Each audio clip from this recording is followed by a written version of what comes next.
Hello everybody, and welcome back to part 6 of the Battlestar Galactica's Basestar. Today we're going to work on actually gluing the two inner saucers together. That way we can get the wires jumping between the top and the bottom half of the base, and then eventually get the top and the bottom glued on. So let's take a look. Okay everyone, I'm thinking about gluing these two inner saucer bottom sections. I keep calling them bottoms because they're, but on the top it's the bottom, but on the bottom saucers it's the top. But these two halves get glued together. I hit it with a little black back there to light block light shining into the rest of the ship, and it worked really good. I've already done a test. This is lighting up really good. And then I took some Scotch-Brite and dulled the lenses a little bit, so it gets rid of that kind of parabolic, these round lenses are actually made to focus the light in a sense, so that helps diffuse it a little bit. So that's what we did to that. And on the actual piece that gets mounted on it, that the light's going to go through, I went and painted silver inside the cavity, and then I just took some more of the 3M magic tape, Scotch tape, and laid that across, because when I first put it on there you could see the bulb.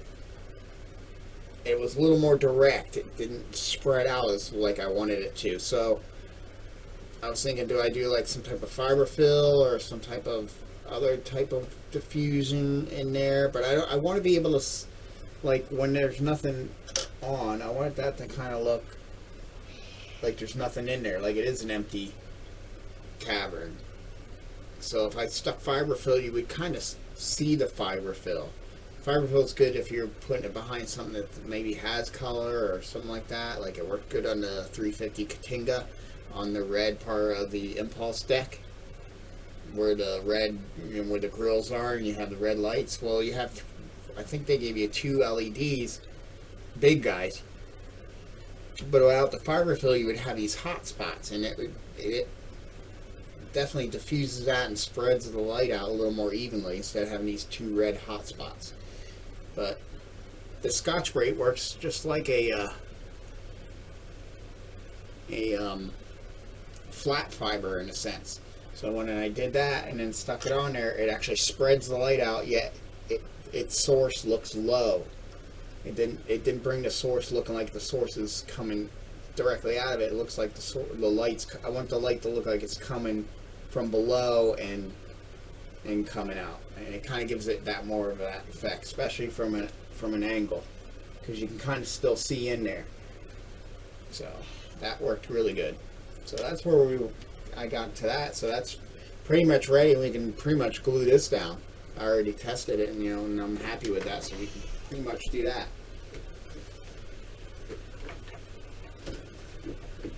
So what I'm also thinking is, so I don't get any light leaks coming through these holes from the white or any the lights being blasted inside the actual saucer, I'm going to try something. Instead of having to try to do a light block, afterwards, because it's going to be almost impossible to get in here, because you can see once you put these down, very much room to get in there. Even that seam's going to have to kind of stay. I mean, I'm sure you could sit there and glue them together and then take your time to go in there and try to do something like that, but that's not, to me it kind of gives it more of a, like that's how it was built, 2 sections get bolted together, so it works as more of a panel line than just a molding craft seam line. But I'm wondering if I pile a good amount of this, and I got all this space here, because the gluing is going to be all done out here. I got all this space here. If I can a good amount on there, and then when I squish the other part down, it kind of gels to it. I'm hoping that's what I can do. I've only messed with this in small amounts. I haven't messed with this black tulip in thicker, but it's supposed to be thick and should hold its, fill in that gap there, so that light can't come up and sneak its way over and through your seam. And we don't have to get in there and do any type of light blocking. So probably the best way to do is hit the tulip first, because we got to kind of do this in sequence, because I'm going to use some super glue and regular model cement. The super glue is just going to be like a chemical clamp, because I need to get some like type of clamps that are like C clamps or something that I can get in there that I could actually, you know, clamp this. But once you put this on top, you look how far in you need that pressure here. You know, unless I put a big weight on there, which I could do that too. But in this situation, that's where super glue, just tacking spots, will work. You don't want that to try to hold it, you know, unless you're dealing with an ABS plastic or something, like the Falcon was all ABS. I believe the X-Wing was ABS as well, so you had to use super glue on that. But you're getting with these styrene kits and stuff, you want a good weld, chemical weld, like, you know, chemical bond, where this actually melts the plastic. So especially on a structural part like this. So, but I want to get these together. I was going to wait and do the little detail on these outer edges on both before I glue it together, but in order to get the rest of the wiring done, like to get the wire to go through, and then, you know, to get the wiring to go through and actually connect this to it. And same thing here, connect that plus its other section. I think it'll be easier. I can get, you know, these at least together, connect these two, and get that jumper in between there, and get to the length I want it to. So that's what we're gonna do. Let's see, I'm gonna do a dry fit again to make sure I don't think it really matters as far as which way these are like that. It's all the same pattern over and over and over again. This one panel, it's all the same there. So I'm just going by how the hole lines up. And of course the trenches have to light up. And that gives me the best straight shot down through. So I think we do the tulip first. So let's give this a try. This would be great if it works. We got all this room that it can squish, and I don't have to worry about squishing out a seam. So I hope this works.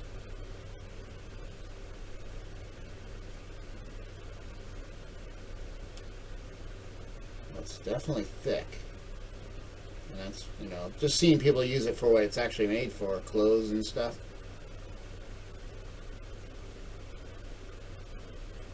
It seemed to work really good and hold that thickness. As long as I'm taller than that lip, we should hit the other piece that we're going to glue down onto it. I don't know how long this stuff takes to set. And the next best thing to do is the cement. When you're using super glue to tack stuff down, you want to use the cement because it's not as fast unless you're using a quick, unless you're using like one of these. And I could use the Revell, but I got some surface here that I can actually brush this on. I've been using the Revell a lot because I use it for smaller stuff.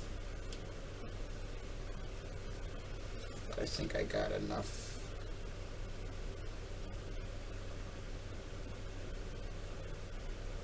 Make sure we get those locator keys. Get some down that hole. Just, it's like more surface area for it to grab onto. Try to do this in a semi-decent time here. Not too much. I don't really have a way to get in there and clean up any of the glue. I kind of forgot to leave myself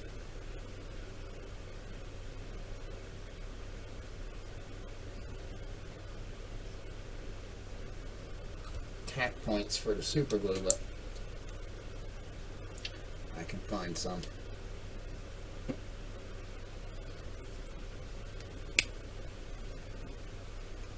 Come on, I got stuff to do here.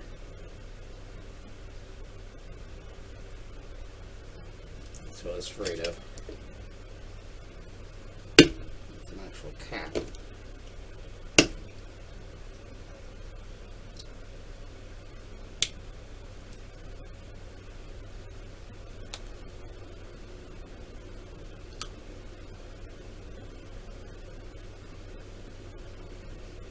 That's my fault because I didn't take the time to, and I'm gonna have to put more glue down.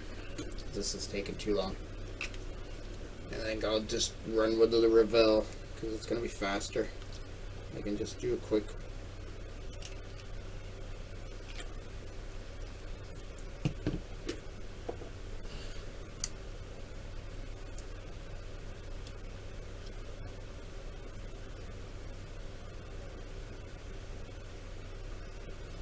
And get a better bead too. I can get it down in things. I should have used this in the first place.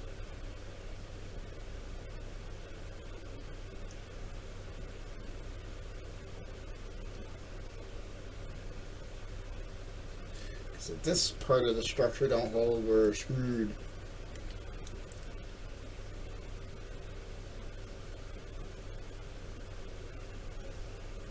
Oh ho! Now it's coming out.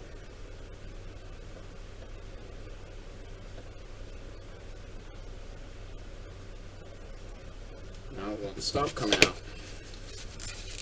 because we put all that air pressure in there. Alright, let's get this down. Alright, we got the holes of guide.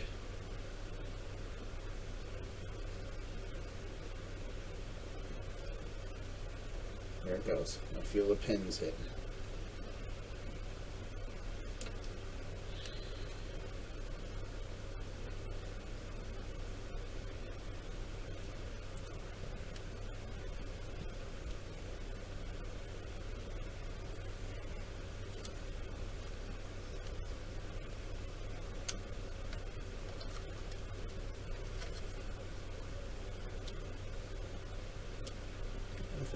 I should have got something heavy to sit on top of this. We shouldn't have to wait forever. That super glue should eventually catch. But it's kind of in a... I can't really get an activator to it. Aerosols sometimes work a little better. You can actually blast it into the seam.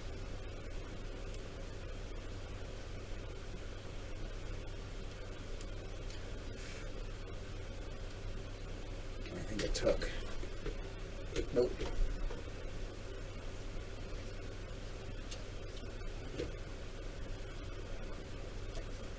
Oh, don't want to do that.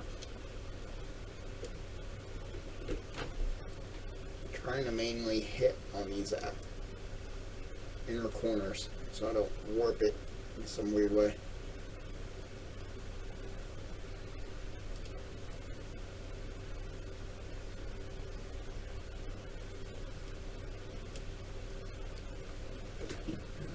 This lid on there, or we're going to have another hard shit like that.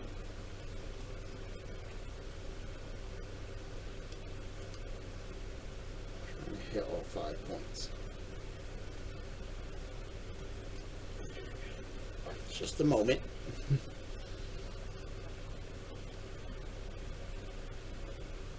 That super glue grabs. Curious.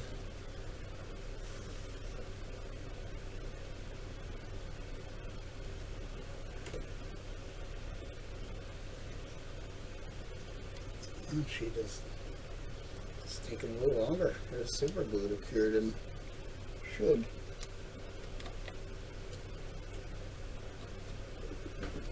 also the other part of the other ship wants to flex. I'm pushing down.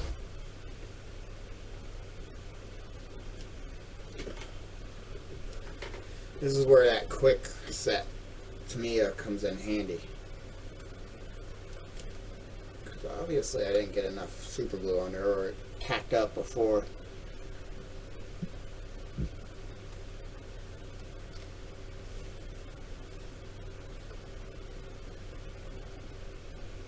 Tacked it set up before I could even get this down, but I doubt it.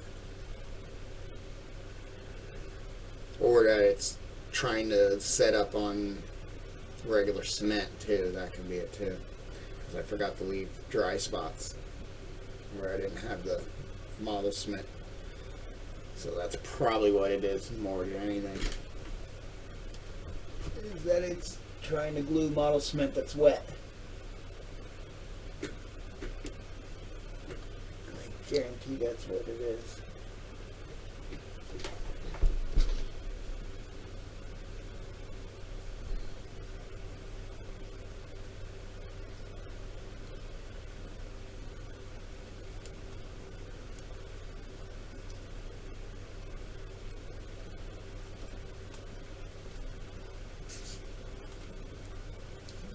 Actually, that pressure, if I can get there, would be the best.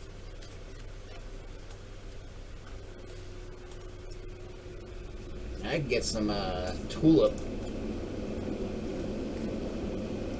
right in there too, probably.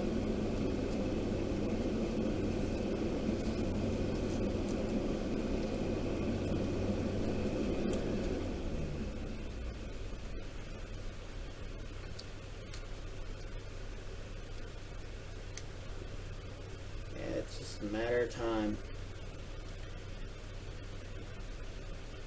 Feeler.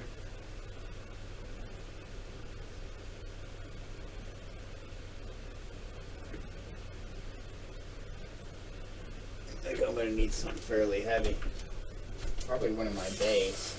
Let's see if this has got enough weight. Good thing is everything's below. Nope, not enough.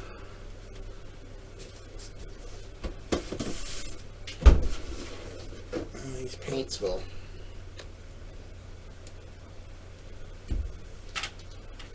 Yeah, see what it's doing is it's pushing on the outer edges and causing it to warp.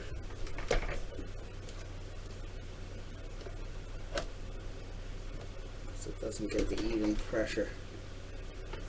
So it's like I almost gotta look and see where it'll set the most even.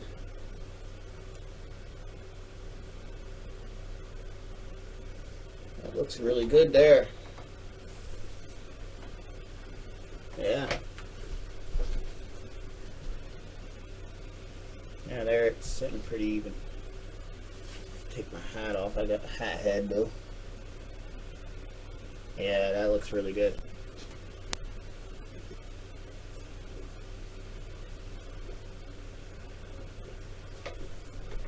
That's probably as tight ski as it's gonna get on that. And I can mix some of my I might be able to get in there with a touch-up brush, but you know, we got the mixture of colors too, so it makes it a little more difficult for touch-up. But what I can do is mix up some more of that gray I made, and then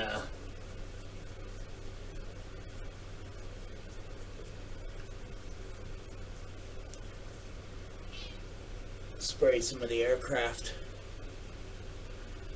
light gray into a little cup and then put it in my airbrush and just in spots. But I think we'll leave that alone. I might even go in there, you know, with an airbrush and kind of darken it with a darker gray just to give it a shadowing effect.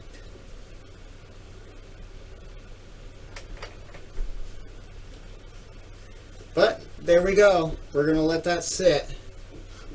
Nice thing is everything's out of, you know, even putting that on there, it's not hitting any of our lighting and anything like that important. We just got to let this cure for, I'm going to say overnight, because that's our structural piece. So, and that's why I wanted to get it, because it's definitely time to call it a day. Whoop. Make sure your glues. I need to make one of those wooden glue things that you stick these in, and you don't have to worry about them spilling, especially those thin ones, because they'll take off. If you spill it, it's going to come out like water. And the whole bottle will be emptied in like a split second. Or this, at least it has to. It's kind of runny, but not like the not like the extra thin. But all right, I figured this would be a good update. We'll come back. We'll start fishing wires down through and getting these things connected so we can get them together.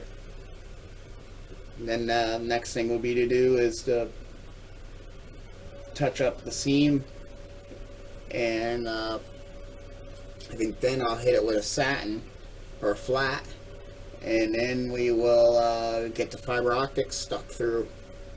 We'll dip them in canopy glue and stick them in, and then we can actually glue the add-on parts, because there's some windows that I have underneath those.